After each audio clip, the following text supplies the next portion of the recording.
It started with a seat. One empty chair near the back of room 11B, Mrs. Whitaker's 8th grade English class. No one sat there for weeks, not because it was broken, but because it was his seat.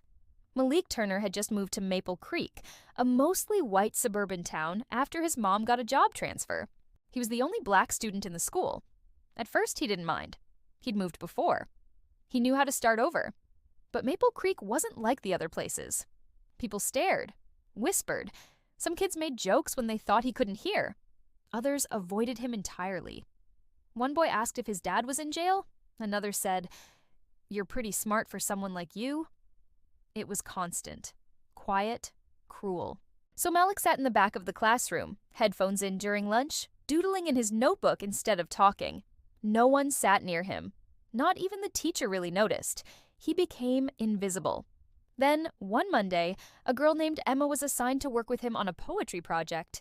She rolled her eyes when she saw her name next to his. At first, she didn't talk much, just read the instructions and avoided eye contact. But when Malik started reading his poem aloud, she stopped. His voice was soft, but strong. I come from jazz and June, from brownstone steps and long afternoons. I come from stories not written in books, from get home before dark and cautious looks. Emma looked at him differently. That's yours? She asked. He nodded. Yeah, I like writing stuff. Something shifted. They started talking more. First about the assignment, then about music, then about life. Emma found herself defending Malik when others made ignorant comments.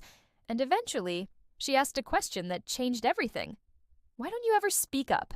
Malik smiled sadly. Because when I do, I become the angry black kid. Emma didn't know what to say, but she listened.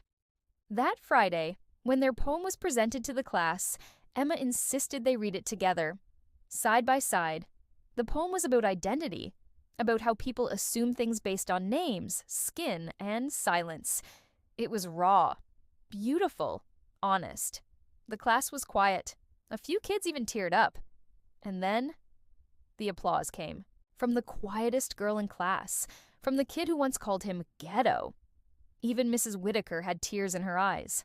Something cracked open that day. The next week, Malik's desk wasn't empty. Kids started asking about his music. One asked to borrow his sketchbook. Another wanted to write a poem with him. But the real moment came 2 months later. A boy from another school was being bullied online for being black. Racist comments flooded the post. Emma reposted it with a poem Malik had written. She gave him full credit. The post went viral. Suddenly, Malik's voice was everywhere. Teachers invited him to speak. His mom cried when she saw him on the local news. He started a school club, Louder Than Looks, a space for students to share stories, poems, art, anything about identity, race, and what it feels like to be seen. And guess who joined the club first? Emma. Years later, Malik would speak at his high school graduation as class valedictorian.